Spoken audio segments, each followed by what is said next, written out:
간절하고 깊은 기도에는 언제나 하나님의 은혜가 있다는 사실을 잊지 마시기 바랍니다. 3일 기도한 걸로 그치지 말고 계속 열심히 기도해서 하나님께 더 깊이 연결되고 또 하나님의 힘을 입는 삶을 살아가시기를 바랍니다. 가끔씩 기도를 해도 좋겠죠? 예. 마지막 날 자녀와 다음 세대를 위해서 기도 제목 적어서 헌금하신 분이 많았는데요. 제가 그 기도 제목 가지고 날마다 기도하겠습니다. 특히 자녀를 위한 기도 제목이 있으면 제게 카톡으로 너무 길지 않게 보내주시기를 바랍니다. 다음 세대를 포기하지 마시기 바랍니다. 우리가 포기하지 않고 기도하고 행동한다면 반드시 그를 구원하시는 하나님을 경험하게 될 것입니다. 이제 전교인 수련회 19일 남았고요. 내일부터 수련회를 위한 18일 기도가 시작됩니다. 아직 7월이죠. 자녀와 다음 세대, 영적으로 뒷걸음질하는 이들을 위한 기도 계속 하시고요. 거기에 더해서 전교인 수련회를 위해서도 기도해 주시기를 바랍니다. 이번 수련회 주제는 기뻐합시다. 빌립보서 말씀을 나눌 텐데요. 모두의 마음속에 하나님의 기쁨이 부어지는 은혜가 있기를 바랍니다. 자, 지난주 말씀 잠깐 복습하겠습니다. 설교 좀 읽어봅니다. 시작. 이스라엘의 실패는 우리의 반면 교사가 됩니다. 이스라엘이 하나님께 받은 은혜는 너무나 엄청나고 놀라웠습니다. 그러나 그들은 실패했습니다. 같은 이유로 같은 길을 걷는 우리도 실패하고 있을 수 있기에 이스라엘의 실패 원인을 찾는 것은 매우 중요할 것입니다. 12절을 보면 이스라엘이 왜 실패했는가? 이스라엘이 실패한 가장 주요한 원인은 자기들이 선줄로 생각했기 때문입니다. 오늘날도 가장 많이 넘어지는 사람이 선줄로 생각하는 사람입니다. 혹시 이런 생각을 하고 계십니까? 나는 문제 없습니다. 난 잘하고 있습니다. 나는 걱정 안 해도 괜찮습니다. 나는 절대 신경 쓰지 마세요. 제가 알아서 다 합니다. 관심 꺼세요. 이런 생각을 하고 있으면 여러분은 곧 자빠집니다. 하나님은 우리에게 공동체를 주시고 신앙은 연결됨으로 시작되는 거예요. 공동체 없는 신앙은 괴물을 양산합니다. 여러분, 광야 길은 내 생각과 판단으로 차저리 하면 안 돼요. 생각해 보십시오. 놀라운 능력으로 출애굽하게 하시고 홍해를 건너 가나안으로 이끄시는 하나님이 그 백성이 광야를 지날 때 굶겨 죽이겠어요? 목말라 죽이겠습니까? 구름 기둥과 불 기둥으로 백성의 앞에서 인도하시는 분이신데 갈 길을 모르시거나 길을 몰라서 우회하고 돌아가겠습니까? 그럴 리가 없습니다. 오늘 여러분의 인생이 우회한다면 하나님이 실수한 게 아니에요. 우회를 통해서 뭔가 배워야 하니까 하나님 우회를 시키고 뱅글뱅글 도는 이유도 거기서 못 배우니까 자꾸 뱅글뱅글 돌게 되는 거예요. 그래서 광야를 지날 때는 자기 생각을 내려놓는 것이 가장 필요합니다. 여러분, 광야에서 성공하는 길은 광야의 인도자가 되시는 하나님의 말씀에 순종하는 길밖에는 없습니다. 기억하십시오. 광야를 지날 때는 유치할 정도로 순종해야 합니다. 하나님 말씀보다 더 똑똑하려 하거나 똑똑하다고 생각하면 절대로 광야를 벗어날 수가 없습니다. 광야는 이스라엘이 한 번도 가본 적이 없는 곳이지 않습니까? 우리의 미래 우리 한 번도 가본 적이 없죠. 앞서 인도하시는 하나님에게 순종하는 것이 광야 길의 최선임을 잊지 마시기를 바랍니다. 여러분 자신을 생각해보고 주변을 돌아보십시오. 신앙이 성장하지 못하고 늘 그 자리를 맴도는 사람이 어떤 사람인가? 그 사람은요, 이런 사람이에요. 자기 자신이 서 있다고 생각해서 말씀의 길이 아니라 자기 길을 가기 때문입니다. 스스로 지혜롭다고 생각해서 자기가 하나님 말씀보다 똑똑하다고 생각해서 말씀을 거부하고 양처럼 목자를 신뢰하지 않고 따르지 않기 때문입니다. 이런 사람은 늘 광야를 뱅글뱅글 돕니다. 10년이 지나도 광야, 20년이 지나도 광야. 하나님 말씀하면 제가 알아서 하겠습니다. 나 그렇게 생각 안 합니다. 뭐 그럴 수 있죠.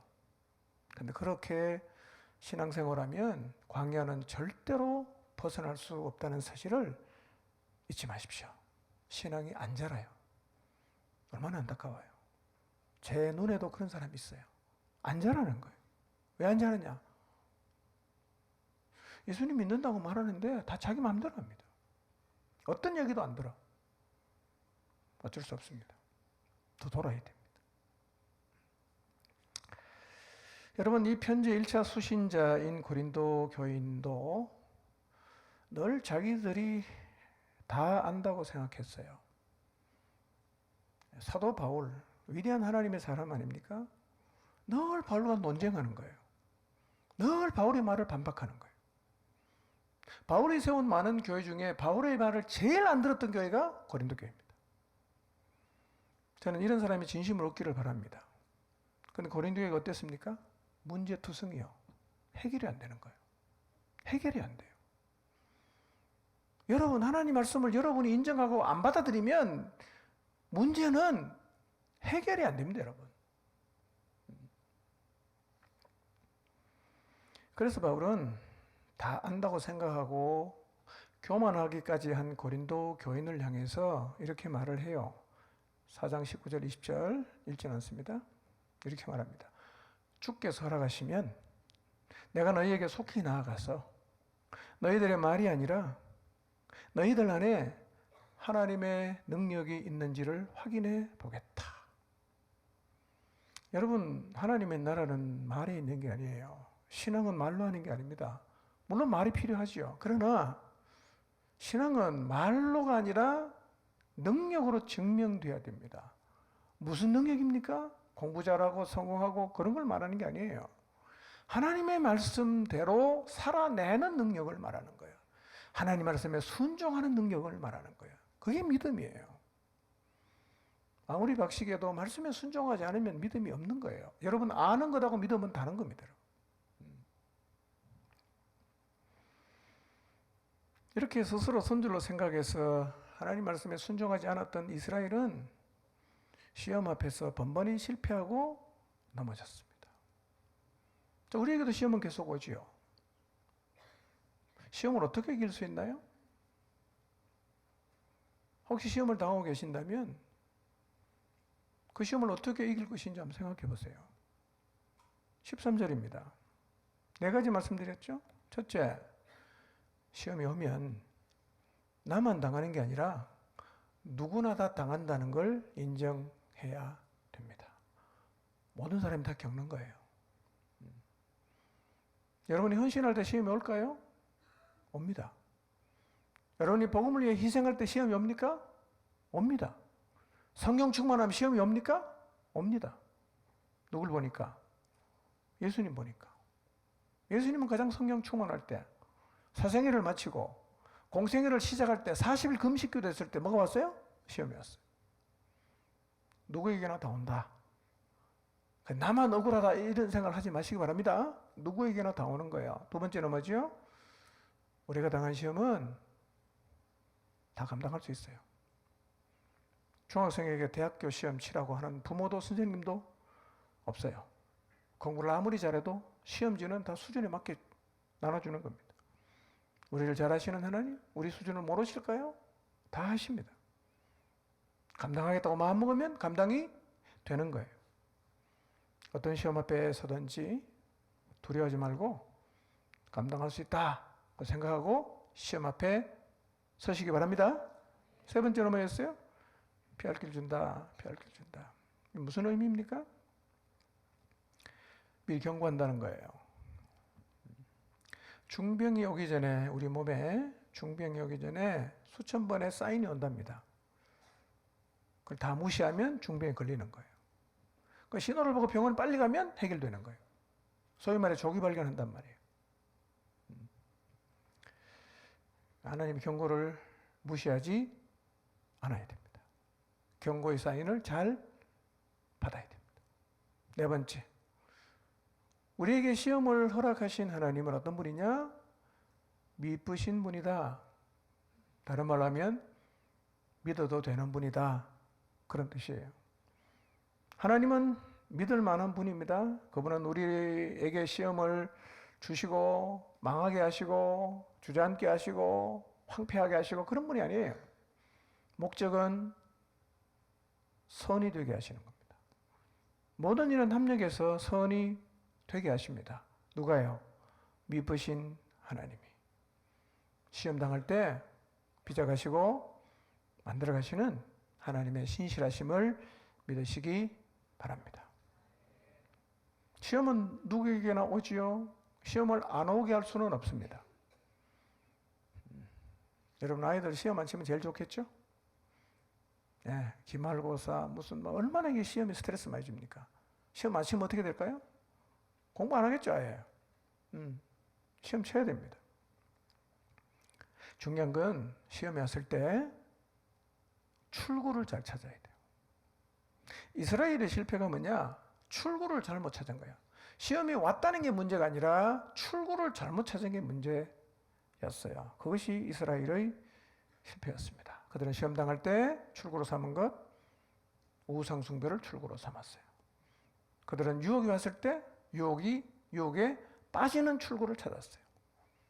그들은 물이 없었을 때 하나님을 시험하는 것을 출구로 삼았어요. 그들은 하나님을 원망하고 불평하는 것을 출구로 삼았어요. 왜 기록했냐? 너희는 그러지 말라는 거예요. 우리는 그러지 말아라. 그러면 안 된다. 반면교사지요. 우리가 시험 당했을 때 출구로 삼아야 하는 것 네 가지. 기억하십니까? 뭐지요? 시험 당할 때 기도해야 됩니다. 시험 당할 때 하나님을 믿어야 돼요. 믿으심을 기억해야 돼요. 시험 당할 때 인내해야 됩니다. 시험 당할 때 말씀을 붙잡아야 합니다. 어떤 시험 앞에서도 이런 태도를 가지면 시험은 문제 없어요. 다 패스한단 말이에요. 그런데 여러분 광야는 시험만 있는 힘들고 살벌한 곳이 아니에요. 여전히 만나가 내립니다. 여전히 반석을 따르면서 물을 공급하지요. 여전히 하늘을 쳐다보면 낮에는 구름 기둥이 있고 밤에는 불 기둥이 있어요. 하나님의 인도가 있는 곳, 하나님의 보호가 있는 곳입니다. 살벌하고 적막한 곳만은 아님을 기억하고 모든 시험 앞에서 기도와 믿음과 인내와 하나님 말씀을 붙잡음으로 시험을 감당하시기 바랍니다. 자, 오늘은 하다가 멈춘 히브리서 강의를 다시 시작하려고 합니다. 지난번에 몇 장까지 했는지 혹시 기억나십니까? 기억할 필요가 있겠어요? 제가 지금 몇 장 하는 거 보면 몇 장까지 했는 거 알지? 예.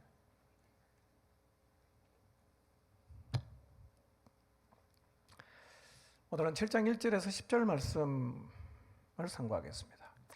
자, 설교 제목 먼저 읽어봅니다. 시작.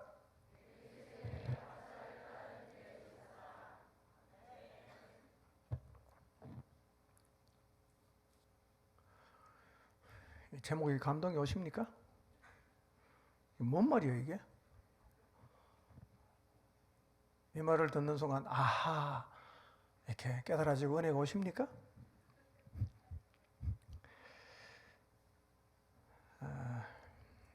설교를 다 듣고 나면 그렇게 될 줄로 믿습니다. 멜기세덱이 누군지, 왜 멜기세덱이 등장하는지, 멜기세덱의 반차를 따른다는 게 무슨 말인지를 살펴볼 텐데요. 이 반차라는 말은 계통, 계열 뭐 그런 뜻입니다. 멜기세덱 계통, 멜기세덱 계열 이렇게 이해하시면 됩니다. 반차라는 표현을 많이 쓸 테니까요. 여러분이 그렇게 미리 이 단어를 좀 정의를 하시면 좋겠습니다. 자, 6장 20절, 히브리서 6장 20절, 6장의 마지막 절인데 한번 읽어보겠습니다. 시작. 그리로 앞서가신 예수께서 멜기세덱의 반차를 따라 영원히 대제사장이 되어 우리를 위하여 들어가셨느니라. 네. 자, 예수님께서 멜기세덱의 계열 반차를 따라 영원히 대제사장이 되어 우리를 위해 우리 앞서 휘장 안 지성소로 들어갔다 그런 얘기예요. 자, 이 말은 우리를 하나님이 임재하여 계시는 휘장 안으로 들어가도록 하기 위해서 영원히 대제사장이신 예수님께서 우리 앞서 선구자로 선두주자로 휘장 안으로 지성소로 들어갔다는 말이에요. 별로 감동이 없어 보이네.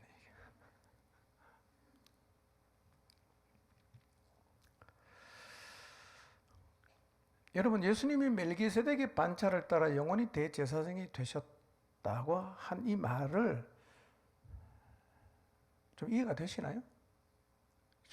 도대체 이게 뭐 어쨌단 말인가 이런 생각이 들 수 있어요. 여러분, 히브리서는요 쉬운 책이 아니에요. 히브리서는 논문처럼 어떤 사실을 논리적으로 증명하는 책인데요. 자, 쉬운 내용을 논리적으로 증명합니까? 어려운 내용을 논리적으로 증명합니까?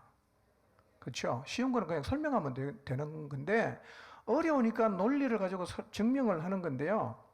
히브리서는 조금 어렵긴 하지만 우리가 꼭 알아야 하는 내용을 논리적으로 증명하는 책이에요. 그래서 깨닫고 나면 굉장히 기쁨을 누릴 수 있는 책. 아, 이게 그런 뜻이었구나. 아, 그 말이구나. 예, 그게 히브리서란 말이에요. 오늘 말씀은 여러분이 좀 관심을 가지고 들으셔야 합니다. 그렇지 않으면 영어를 하나도 모르는 사람이 영어 강의를 듣는 것처럼 도대체 무슨 소리를 하는지 모르겠다. 그럴 수 있어요. 여러분, 모르는 영어로 누가 계속 강의를 하면 어떤 느낌일까요? 감동을 받습니까? 시험에 듭니까? 한없이 지겹죠. 시간만 계속 쳐다보고 있죠. 언제 끝나나? 저 뭔 말인지도 모르는 게 왜 계속 하나? 오늘 음식은 히브리 기자의 표현을 빌리면 우유가 아니에요. 딱딱한 음식입니다. 그러나 진짜 맛은 어떤 데에서 느낄 수 있죠? 마시는 걸로는 진짜 맛을 몰라. 씹어봐야 돼요. 예. 딱딱한 음식이 진짜 우리에게 음식 맛을 느끼게 하는데요. 히브리 7장은 당시 유대인이 가지고 있었던 의문을 논리적으로 설명하는데 유대인이 가진 의문은 이거였어요. 예수님이 어떻게 대제사장일 수 있는가 하는 거였어요. 예수님이 어떻게 대제사장일 수 있는가? 왜 이런 의문을 갖느냐 하면 구약시대의 제사장은 레위지파 가운데서도 아론 계열만 대제사장이 될 수가 있어요. 제사장이 될 수 있어요. 이거는 혈통을 따라오는 거기 때문에 아무리 탁월하고 뛰어나도 제사장은 될 수가 없다는 거예요. 자, 그런 맥락에서 보면 예수님이 무슨 지파입니까? 유다 지파죠. 예수님은 레위 지파가 아니고 유다 지파잖아. 그럼 어떻게 제사장이 될 수 있냐는 거예요. 네. 레위 지파가 아니고 아론의 후손이 아닌 예수님이 어떻게 대제사장이 될 수 있냐? 그게 의문이었어요. 이것이 오늘 우리에게는 별 문제가 아닐 수 있지만 유대인들에게는 굉장히 큰 문제였단 말이에요. 다윗이 훌륭한 왕이었죠. 제사장입니까? 아니죠. 사도 바울이 얼마나 훌륭한 하나님의 사람입니까? 제사장이었어요? 아닙니다. 왜요? 다윗은 유다 지파야. 사도 바울은 베냐민 지파이기 때문에 아무리 탁월하고 뛰어나도 제사장이 될 수가 없었단 말이에요. 그러면 유다 지파 출신인 예수님이 어떻게 대제사장이 될 수가 있냐? 그래서 유대인들은요, 예수님이 레위 지파가 아니기 때문에 절대로 메시아가 아니다. 선지자일 수는 있다. 그렇게 생각을 해서 예수님이 대제사장이 아니라고 유대 그리스도인들을 향해서 공격을 했는데, 이 유대 그리스도인이 대답할 말이 없는 거예요. 그 말이 맞잖아. 야, 레위 지파도 아닌데 어떻게 예수가 대제사장이냐? 이렇게 말하면 대답을 못 한단 말이에요. 그래서 에베소 기자는 예수님이 레위 지파도 아니고 아론의 계열로 오지도 않았지만 제사장이 될 수 있는 이유를 7장에서 설명하는 거예요. 예.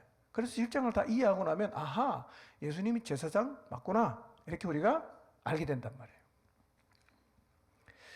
히브리서 기자는 예수님이 대제사장이 될 수 있는 이유를 설명하기 위해서 한 인물을 등장시키는데 그가 누구냐면 누굴까요? 멜기세덱이에요. 멜기세덱이라는 인물은 우리에게는 매우 생소한 인물입니다. 성경에도 별로 정보가 없어요. 그러나 구약의 정통한 유대인들은 멜기세덱을 잘 이해하고 있습니다. 쿰란 공동체가 살았던 동굴에서 멜기세덱을 연구한 자료가 엄청나게 많이 발견이 됐어요. 유대인들은 멜기세덱을 이해해요. 오늘 7장을 다 상고하고 나면 예수님이 멜기세덱의 반차를 따라 영원한 대제사장이 되었다는 말이 무슨 의미인지, 왜 성경에 이런 이야기를 기록해 두었는지를 여러분이 분명히 알게 될 것입니다. 자, 먼저 멜기세덱에 대해서 한번 살펴보겠습니다. 근데 성경에 멜기세덱에 대한 정보는 거의 없고 굉장히 신비한 존재입니다. 그 학자들 사이에서도 논란이 많은데 첫 번째 논란은 이거예요. 그가 실존했던 사람인가? 라는 거예요. 멜기세덱이라는 사람이 실존했던 사람인가? 아니면 어떤 상징을 가진 존재인가에 대해서 의견이 매우 분분해요. 왜냐하면 단순하게 역사적으로 실존한 인물로 보기에는 신비한 영역이 너무 많은 거예요. 너무너무 신비해. 그런데 그가 분명히 가나안의 살렘 왕국의 왕이었고 아브라함을 실제로 만난 기록이 남겨 있단 말이에요. 그러니까 천상적, 상징적 존재도 아니란 말이에요. 도대체 멜기세덱이 어떤 사람인가? 그래서 균형 있게 해석하려고 하면 멜기세덱은 역사적인 실존 인물이지만 그는 천상적 존재로서 무엇인가를 예표하는 분으로 봐야 되는 거예요. 뭔가 우리에게 예표해 준다 이거예요. 상징해 주는 인물이다. 그렇게 보아야 되는데요. 자, 1절을 한번 보겠습니다. 히브리서 7장은 멜기세덱을 이렇게 소개합니다. 1절 읽겠습니다. 시작. 이 멜기세덱은 살렘 왕이요 지극히 높으신 하나님의 제사장이라. 여러 왕을 쳐서 죽이고 돌아오는 아브라함을 만나 복을 빈 자라. 자, 멜기세덱이 어디 왕이라 그랬어요? 살렘 왕이라 그랬죠? 살렘이 어디를 가르칠까? 의견이 많은데 대개는 이렇게 생각합니다. 예루살렘을 가리키는 것으로 봐요. 예. 자, 멜기세덱이 살렘 왕이고 그것이 예루살렘이라고 하면 멜기세덱은 역사적으로 존재했던 인물이 확실해요. 근데 1절을 계속 보면 멜기세덱은 단지 살렘 왕이었을 뿐 아니라 그 다음 뭐라고 얘기합니까? 지극히 높으신 하나님의 제사장이다. 이렇게 말합니다. 지극히 높으신 하나님의 제사장이다. 그 다음 또 하나 뭐라고 소개합니까? 여러 왕을 쳐서 죽이고 돌아오는 아브라함을 만나서 복을 빌어주었던 사람이다. 이렇게 소개를 하고 있어요. 자, 한번 질문해 보겠습니다. 아브라함 때 제사장이라는 직분이 있었나요? 없었나요? 잘 생각해 보고 대답하세요. 자, 아브라함 때 제사장이라는 직분이 있었나요? 없었나요? 좀 생각을 하면 대답을 잘 못하지 또. 여러분, 유대 나라의 제사장 직분은 아브라함의 한참 후손인 레위의 후손 아론 때부터 시작이 됐어요. 그러니까 그 훨씬 조상인 아브라함 때 창세기 14장 때에는 제사장 직분이 있었나요, 없었나요? 없었다는 거예요. 이걸 유념하셔야 됩니다. 없었다는 거예요. 그런데 1절을 보세요. 1절에 뭐라고 말합니까? 다시 띄워주세요. 이 멜기세덱은 살렘 왕이고 지극히 높으신 하나님의 제사장이다, 이렇게 말을 하지요. 이게 무슨 얘기입니까? 그러니까 레위 계통을 따라오는 제사장 말고 또 다른 계통의 제사장이 이미 존재하고 있었다는 거예요. 그걸 말하는 거예요. 아론의 계통과 상관이 없는 또 다른 제사장이 이미 존재하고 있었다. 자, 이 말을 마음에 담아두시기 바랍니다. 자, 2절 3절입니다. 시작. 아브라함이 모든 것의 10분의 1을 그에게 나누어 주니라. 그 이름을 해석하면 먼저는 의의 왕이요 그 다음은 살렘 왕이니 곧 평강의 왕이요 아버지도 없고 어머니도 없고 족보도 없고 시작한 날도 없고 생명의 끝도 없어 하나님의 아들과 닮아서 항상 제사장으로 있느니라. 자, 멜기세덱의 이름의 뜻이 뭡니까? 의의 왕이에요. 이 멜기세덱은 나의 왕을 의미하는 말키라는 말과 의를 의미하는 체더라는 두 단어가 결합된 형태인데, 이 말의 문자적 의미가 뭐냐면 나의 왕은 의롭다, 그런 뜻입니다. 그러니까 의의 왕이라는 거예요. 의의 왕. 그 다음에 멜기세덱은 또 뭐라고 설명합니까? 살렘 왕이다. 무슨 뜻이라고요? 평강의 왕이라는 뜻입니다. 살렘은 샬롬에서 나온 말인데요. 자, 그러면 정리해 봅시다. 1절부터 보면 멜기세덱이 어떤 분입니까? 지극히 높으신 하나님의 제사장, 그 다음에 아브라함에게 복을 빌어준 사람, 그 다음에 의의 왕, 그 다음에 평강의 왕이 뭡니까? 멜기세덱이에요. 1절, 2절 그렇게 기록되어 있죠? 자, 그런데 성경에 이 멜기세덱에 대한 이야기는 창세기 14장에 잠깐 등장하다가 사라집니다. 그래서 성경은 멜기세덱에 대해서 거의 침묵해요. 멜기세덱에 대한 어떤 일화도 창세기 14장을 빼면 없어요. 만약 그가 진짜 살렘 왕이었고 제사장이었다면 그의 뒤를 이어서 누가 살렘 왕이 되고 누가 제사장이 되고 뭐 이런 얘기가 있어야 되는데 그런 얘기가 1절 없습니다. 잠깐 등장했다가 사라져버립니다. 정보가 없어요. 자, 3절을 보면 멜기세덱이 어떤 분이라고 소개합니까? 아버지 없어요, 어머니 없어요, 족보도 없어요, 시작한 날도 없어요, 생명의 끝도 없어요, 하나님 아들을 닮아서 항상 제사장으로 있는 존재다, 이렇게 말을 합니다.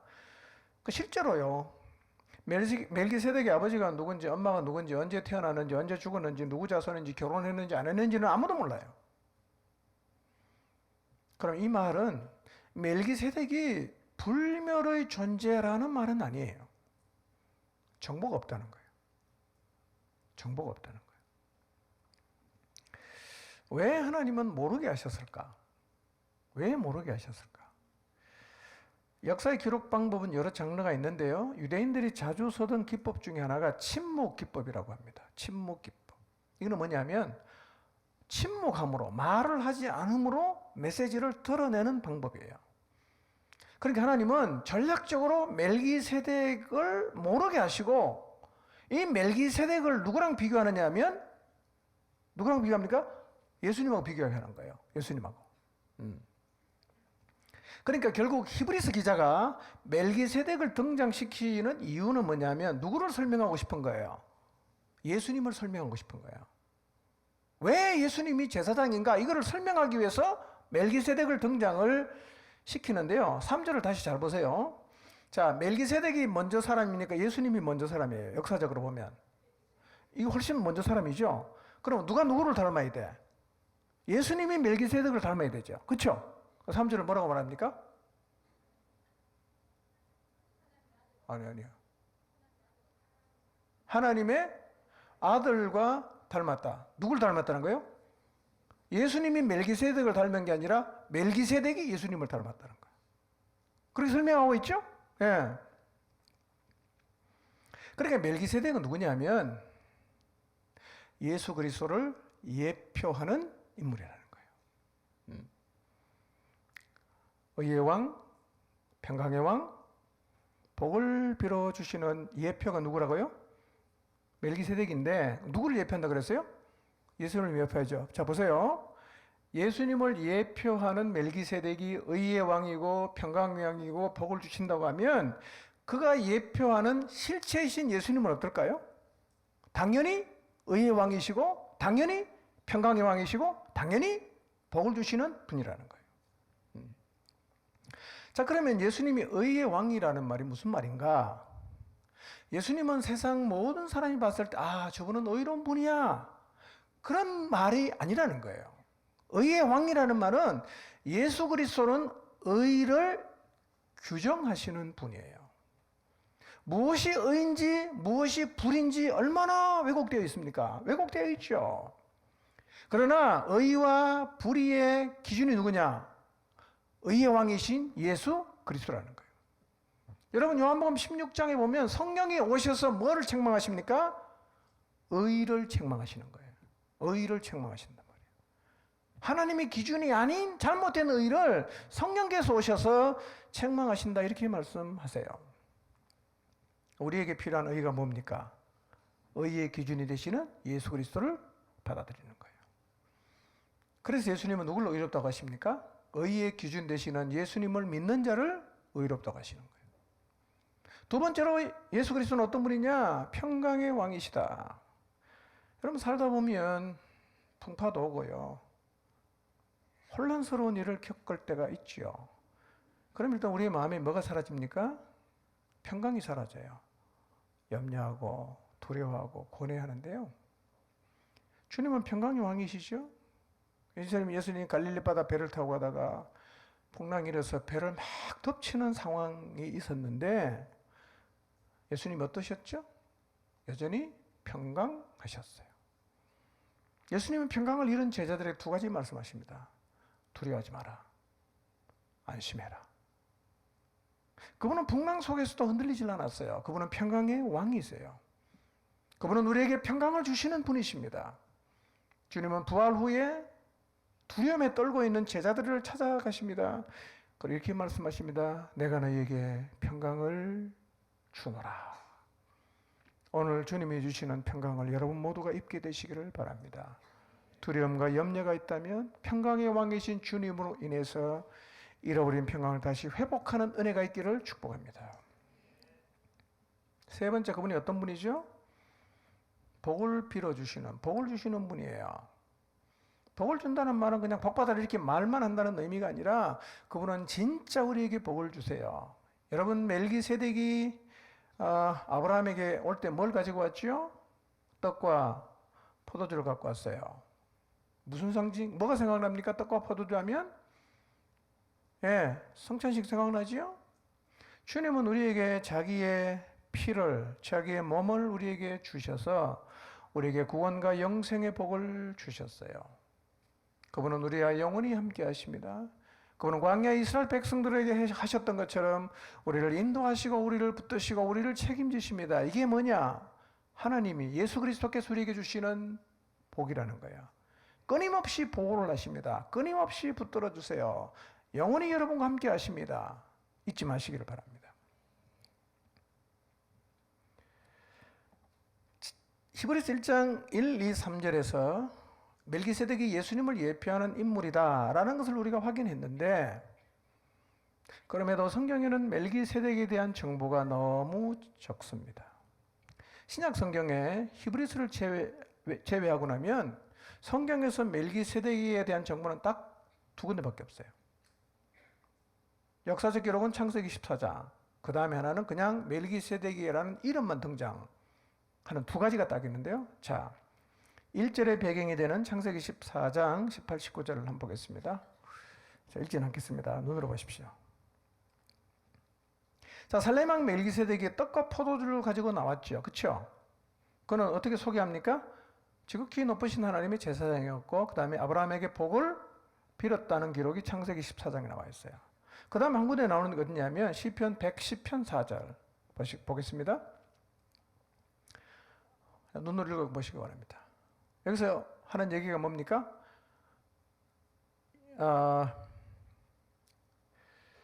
이 시편 110편은요 메시아 예언시입니다. 메시아를 예언하는 시예요. 그래서 이렇게 말하죠. 이 땅에 임하게 될 메시아는 무슨 서열을 따라온다고? 멜기세덱의 서열을 따라 영원한 제사장이 된다 이렇게 말씀하셨어요. 멜기세덱의 계열을 따라 누가 온다고요? 메시아가 온다. 이거 어디에 기록되어 있어요? 시편 110편 4절에 기록이 되어 있다는 거예요. 여러분 우리는 구약과 신약 성경을 통해서 예수님이 누군지를 비교적 잘 알고 있지만 1세기의 초대교회 성도들은 예수님을 잘 몰랐어요. 그래서 예수님에 대해서 이렇다 저렇다 말이 굉장히 많았어요. 이단도 많이 생겼는데 대표적인 이단이 뭐냐면 예수님은 육체로 오시지 않았다고 주장하는 영지주의자였어요. 이렇게 예수님이 누군지에 대해서 막 혼란스러워하고 있을 때 성령께서 히브리서 기자를 통해서 예수님을 잘 설명하고 있습니다. 우리는 그냥 히브리서 7장을 읽고 묵상함으로 아 예수님 이런 분이구나 라는 사실을 깨닫는 혜택을 누리고 있어요. 그래서 1, 2, 3절을 통해서 우리에게 주시는 첫 번째 교훈이 뭐냐면 제사장은 레위지파의 계열만 있는 게 아니라 어떤 계열도 있다? 멜기세덱의 계열 제사장도 있다는 거예요. 그래서 예수님은 유다 지파였지만 레위 지파가 아니었지만 뭐가 될 수 있다? 제사장이 될 수 있다는 것을 논리적으로 설명하는 거예요. 멜기세덱의 반차를 따라서 제사장이 되신 분이 누구라고요? 예수님이라고 설명하는 거예요. 자 그러면 두 번째 주제는 이겁니다. 그러면 이 땅에 두 계열의 제사장이 있는데 이 두 계열의 제사장 중에 어느 계열이 더 높은가? 이거를 4절부터 10절까지 설명하고 있어요. 어느 계열이 더 높은가? 자, 제사장이 되는 두 계열 있는데 하나는 무슨 계열이죠?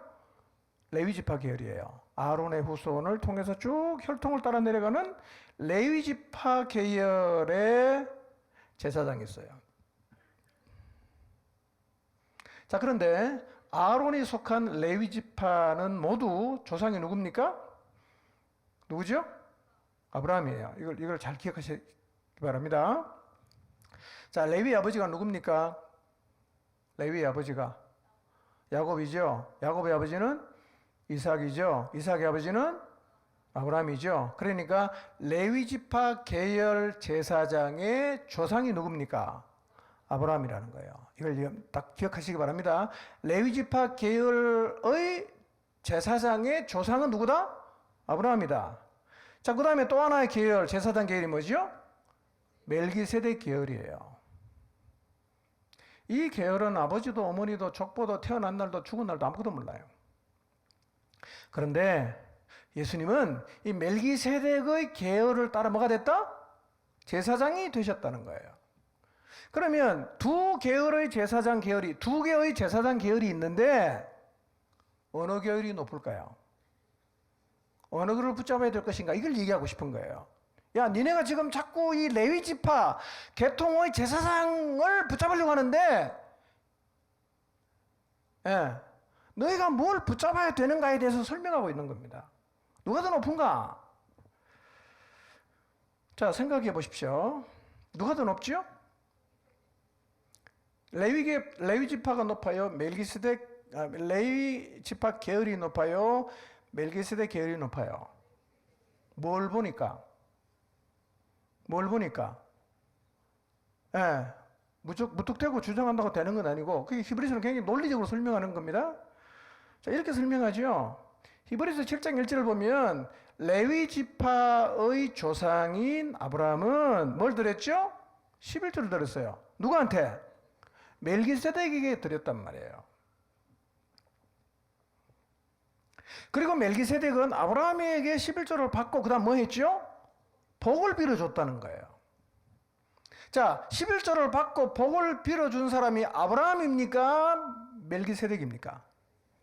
그럼 뭐 상식적으로 생각해서 복을 빌어주는 사람이 높아요? 복 빔을 받는 사람이 높아요? 11조를 드리는 사람이 높습니까? 받는 사람이 높습니까? 그럼 이것만 놓고 봐도 멜기세덱 계열과 아론 계열의 제사장은 중에 어느 계열이 높다는 거예요? 멜기세덱 계열이 높다는 거예요. 이해가 되십니까? 예, 거의 다 이해하시는 것 같아. 거의 다. 감사합니다. 예수님은 멜기세덱의 계열을 따라 제사장이 되셨다. 자, 히브리서 전체 서론 시간에 말씀드린 거 여러분 물론 기억을 못 하시겠죠. 그러나 생각날 수는 있어요. 자, 히브리서 기자가 이 책을 쓸 때에 유대 그리스도인의 형편이 어땠습니까? 로마로부터 굉장히 박해를 많이 받았어요.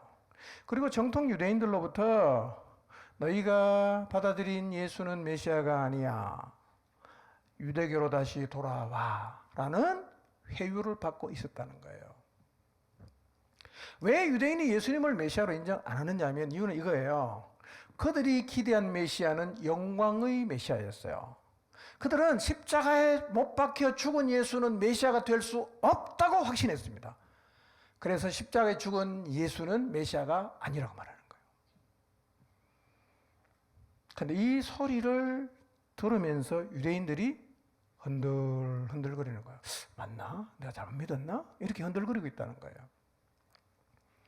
이렇게 흔들리고 있는 유대 그리스도인들에게 히브리서 기자는 예수님은 높으신 하나님의 제사장인 멜기세덱의 반차를 따른 영원한 제사장이고 그분이 훨씬 높고 탁월하니까 흔들리지 말고 누굴 붙잡아라? 예수님을 붙들어라. 그 얘기예요. 그분이 훨씬 높다. 여러분 오늘 우리도 세상에 살면서 세상 사람들의 이야기를 들으면서 흔들리고 있을 수 있어요. 야, 보이지 않는 하나님 어떻게 믿을 수 있나? 너 지금까지 교회 다니더니만 믿어서 도움되는 게 뭐가 있냐? 쓸데없는 데 시간 낭비하지 말고 너의 소중한 시간과 재물, 네 인생을 위해 좀 써라. 그게 남는 거야. 인생 별거 없어. 너를 위해 살아. 뭐 교회 나가는 굳이 반대는 안 하겠다만 주일날 한 번만 가. 매일 필요가 없어. 그런 얘기도 수도 없이 듣죠. 집에서 뭐 가족들에게 듣기도 하고 직장 가면 동료에게 듣기도 하고 내가 예수님 믿는 것을 아는 사람들 모두가 다 그렇게 말을 하지요. 계속 들으면 어떻게 될까요? 우리도 1세기 유대 그리스도인처럼 흔들릴 수가 있다는 거예요. 정말 그런가?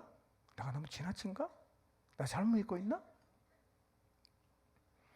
오늘 이 말씀을 통해서 예수 그리스도가 의의 왕이요, 예수 그리스도가 평강의 왕이요, 예수 그리스도가 우리에게 복을 주시는 분임을 기억하시고 예수님을 굳게 붙들게 되시기를 바랍니다. 히브리서 저자는 계속해서 어느 계열이 높은가 이걸 설명을 하고 있는데요. 4절을 한번 보겠습니다. 읽어봅니다. 시작. 이 사람이 얼마나 높은가를 생각해보라. 조상 아브라함도 노량물 중 10분의 1을 그에게 주었느니라. 예, 뭐 똑같은 얘기입니다. 준 사람보다 받은 사람이 높다 그 얘기입니다. 자, 5절에서 8절 읽지 않겠습니다. 자, 이 내용에 이런 내용이 있어요. 5절에 그런 말씀이 있는데요. 눈으로 보시기 바랍니다. 레위 지파 중에서도 아론의 후손만 제사장이 될 수가 있었지만 레위 지파 사람들이 다른 지파 사람에게 11조를 받았어요. 왜냐하면 하나님이 레위 지파에게는 기업 자체를 안 줬어요. 다른 지파가 내는 11조를 가지고 살아라. 레위 지파는 다른 지파에게 11조를 받습니다. 그리고 그들은 다른 지파에게 받았던 11조에 또 11조를 누가 주냐면 제사장들에게 줬다는 거예요. 그러니까 이 말은 이렇게 설명할 수 있어요. 이스라엘 백성보다 레위 지파가 높아요. 레위 지파보다 누가 더 높죠? 아브라함이 더 높다는 거예요. 그런데 중요한 것은 백성 중에 가장 높은 제사장들이 백성들에게 11조를 받는 레위 지파가 그들이 태어나기 전에 아브라함을 통해서 멜기세덱에게 11조를 드렸다는 거예요. 니네도 다 같이 드렸다는 거예요.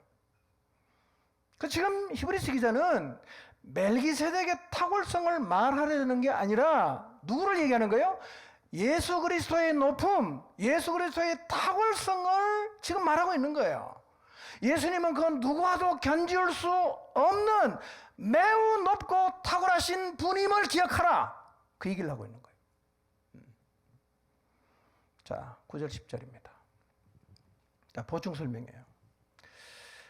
자, 태어나지도 않았는데 레위가 멜기세덱에게 11조를 바쳤다고 말하는 게 말이 되냐는 거예요. 말이 됩니까? 그거로 이제 9절 10절을 설명하는 거예요.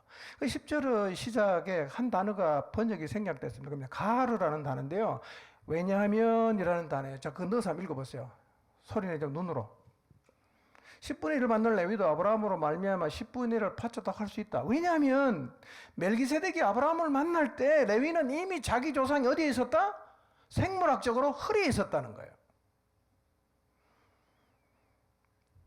저의 새 아이가 태어나기 전에 생물학적으로 그 아이는 어디에 있었어요? 제 허리에 있었다는 거예요. 오늘 여기 오신 결혼한 남자분들, 아이를 낳기 전에 여러분의 아이는 어디에 있었어요? 여러분의 허리에 있었다는 거예요. 그러니까 아브라함이 멜기세덱에게 11조를 드렸을 때 레위도 함께 드렸다는 거예요. 그럼 누가 높냐는 거예요. 레위가 높아요? 예수님이 높아요? 그렇게 설명하는 거예요. 그렇게 논증하고 있습니다, 지금. 11조의 기원은요, 모세 율법에서 시작된 게 아니에요. 여러분, 아브라함이 11조 들었을 때 모세가 태어나지도 않았어요. 그러면 그렇기 때문에 율법이 되었기 때문에 11조는 없애도 된다는 것은 논리적으로 안 맞아요. 여러분, 한번 생각해 봅시다. 그럼 아브라함은 왜 멜기세덱에게 전리품의 10분의 1을 드렸을까요? 좀 뚱딴지 같지 않아요? 갑자기 11조 얘기를 합니까? 네. 창세기 14장에 보면 아브라함이 전리품을 전쟁에서 이기고 전리품을 다 갖고 오면서 그 11조를 멜기세덱에게 드렸다. 이렇게 말을 하거든요. 왜 그랬을까요? 이게 무슨 의미일까요? 이것은 오늘 우리가 하나님 앞에 11조를 드리는 의미와도 연결이 되는 거예요. 여러분, 아브라함이 11조를 드린 이유는 이겁니다. 전쟁의 승리와 이 모든 전리품을 하나님이 주셨습니다. 라고 믿었어요. 여러분, 우리가 소유하고 있는 모든 것은 누가 준 거죠? 하나님이 주신 겁니다. 하나님이 주셔야만 받을 수 있어요. 아브라함은 하나님의 절대 주권을 인정했습니다. 아, 이거 모두 하나님이 주신 거야. 하나님이 주셨어. 그걸 인정하는 신앙 고백이 뭐였냐? 11조였다는 거예요. 여러분, 11조는요, 하나님이 허락하지 않으면 단 한 푼의 재물도 얻을 수 없고 건강도 지위도 그 어떤 것도 얻을 수 없다라는 하나님을 향한 신앙 고백이에요. 그러니까 이 믿음이 없는 사람 11조를 못 드리는 거예요. 아까워갖고. 여러분, 아브라함이 전쟁에 나갔어요. 4개국의 연합군하고 전쟁을 하지요. 군사 몇 명 데리고 나갔어요? 집에서 길린 사병입니다. 318명을 데리고 나갔는데요. 여러분, 318명으로 물론 부족 국가였지만 4개 나라의 연합군을 어떻게 318명으로 이깁니까? 누가 승리를 준 거예요? 하나님이 주신 거죠. 아브라함이 알았어요. 아, 이거 하나님 주신 거다. 여러분, 물론 아브라함이 목숨 걸고 싸웠겠죠. 그렇지만 아브라함은 그 전쟁에서 이긴 이유가 자신의 전술이나 전략이 있다고 생각하지 않았습니다. 내가 의롭기 때문에, 내가 열심히 싸웠기 때문에 승리했다고 생각하지 않았어요. 아브라함은 그 전쟁의 승리를 하나님이 주셨다고 믿었어요. 하나님이 은혜를 주셔서 전리품을 얻었다고 믿었습니다. 그래서 11조를 드린 거예요. 이게 11조의 정신인 겁니다. 때로는 우리가 하나님께서 우리에게 소득의 10분의 1을 요구하는 게 힘들 수 있어요. 왜 그럴까요? 우리 안에 있는 이기심과 탐욕 때문이죠. 쥐고 쥐어도 가지고 가져도 더 갖고 싶고 부족함을 느끼는 우리 안에 있는 탐욕 때문에 그럴 수 있어요. 성경을 잘 읽어보세요. 성경은 우리에게 탐욕을 매우 많이 반복해서 경계하고 있습니다. 기억하십시오. 만물의 주인은 누굽니까? 하나님이십니다. 하나님이 주셔야 받을 수 있습니다. 내가 아무리 땀 흘려 수고를 해도 하나님이 허락하지 않으면 받을 수가 없는 것입니다. 나의 모든 것이 하나님의 것임을 철저하게 신앙 고백하는 삶을 사시기를 바랍니다. 말씀을 마무리합니다. 히브리서 7장은 너무 힘든 상황 때문에 유대교로 다시 돌아가려는 유대 그리스도인들에게 이렇게 말하는 거예요. 너희가 붙잡아야 할 분은 예수 그리스도다. 이렇게 얘기하는 거예요. 그 두 계열을 비교하잖아요. 멜기세덱 계열이 훨씬 높다. 이 말은 단순하게 비교해서 조금 더 높다 그런 의미가 아니라 그 차이는 하늘만큼 땅만큼이에요. 예수님도 시작도 없고 끝도 없지 않습니까? 이 영원하신 대제사장이신 예수 그리스도를 붙잡아라. 이게 히브리서 7장을 통해서 히브리서 기자가 유대 그리스도인들을 향해서 던지는 메시지입니다. 오늘 우리는 흔들리고 있지 않을까요? 세상의 소리가 어느 때보다 커진 지금 예수님은 나에게 어떤 의미일까? 정직하게 한번 생각해 보십시오. 예수.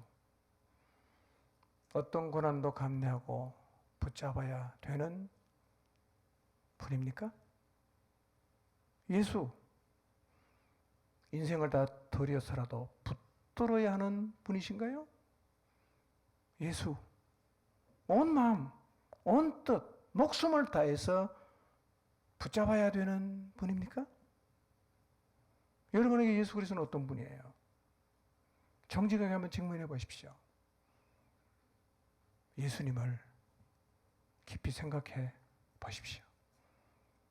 그리고 이제 의의 왕이시고 평강의 왕이신 예수님, 우리에게 복을 주시고 영원히 우리와 함께 하실 예수 그리스도 그분을 믿음으로 붙잡으시기를 주님의 이름으로 축원합니다.